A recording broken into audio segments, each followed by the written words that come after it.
कृष्ण कहते हैं, यह बात हमेशा याद रखो, कैसे भी हालात हो, किसी प्रकार का अन्याय, पाप या किसी भी गलत बात का समर्थन नहीं करोगे, चाहे वह पति या पुत्र।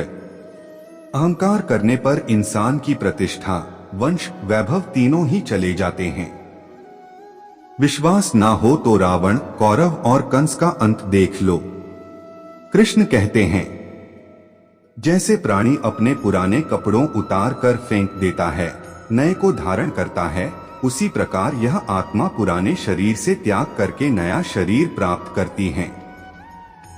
कुदरत के फैसले पर कभी शक मत करना, अगर सजा मिल रही है तो गुनाह भी हुआ होगा। जब हम स्वयं जीवन के शिल्पकार हैं, तो चलो हम अपनी मुश्किलें को हराते हैं, जीवन में मुस्कुराते हैं। जब आप प्रभु से जुड़ जाओगे तो आपकी परीक्षा प्रारंभ हो जाएगी। कुछ लोग इसे दुख समझते हैं, पर इसे आप प्रभु की कृपा सुने कि वह आपके साथ हैं। मनुष्य कितना भी गोरा क्यों ना हो, परंतु उसकी परछाई सदैव काली होती है। मैं श्रेष्ठ हूँ, यह आत्मविश्वास है। लेकिन सिर्फ मैं ही श्रेष्ठ हूँ, यह अहंकार है।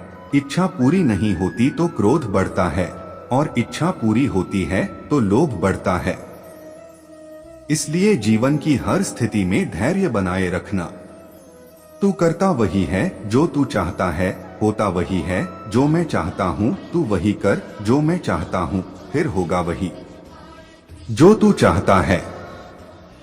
जीवन में आधे दुख इस वजह से आते हैं क्योंकि हमने उनसे आशाएं रखी जिनसे हमें नहीं रखनी चाहिए थी, और आधे दुख इस वजह से कि हमने उन लोगों पर संदेह किया जिन पर नहीं करना चाहिए था। अच्छी किस्मत के लोग थोड़ा भी बुरा होने पर भगवान को कोसते हैं, और बुरी किस्मत के लोग थोड़ा भी अच्छा होने पर भगवान का स्मरण और धन्यवाद करते हैं। मैंने पूछा, कैसे करूं तेरी पूजा? भगवान बोले, तू खुद मुस्कुरा और औरों को भी मुस्कुराने की वजह दे, बस हो गई मेरी पूजा। बुरे कर्म करने नहीं पड़ते, हो जाते हैं, और अच्छे कर्म होते नहीं करने पड़ते हैं। जो दूसरों की तकलीफों को समझते हैं, जिनमें दया है, दिल से अच्छे हैं, उन्हें दोबारा जन्म लेना नहीं पड़ता।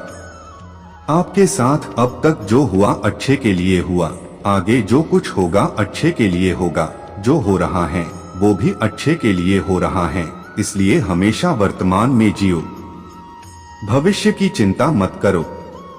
कहते हैं, अहंकार मत कर किसी को कुछ भी देकर, क्या पता तू दे रहा है या पिछले जन्म का कर्जा चुका रहा है। कर्म का धर्म से अधिक महत्व है, क्योंकि धर्म करके भगवान से मांगना पड़ता है, पर कर्म करने पर भगवान स्वयं फल देता है। उससे मत डरो जो वास्तविक नहीं है, ना कभी था ना कभी होगा। जो वास्तविक है वो हमेशा था, और उसे कभी नष्ट नहीं किया जा सकता। श्री कृष्ण ने कहा है, अगर तुम्हें किसी ने दुखी किया है तो बुरा मत मानना। लोग उसी पेड़ पर पत्थर मारते हैं जिस पेड़ पर ज्यादा मीठे फल होते हैं।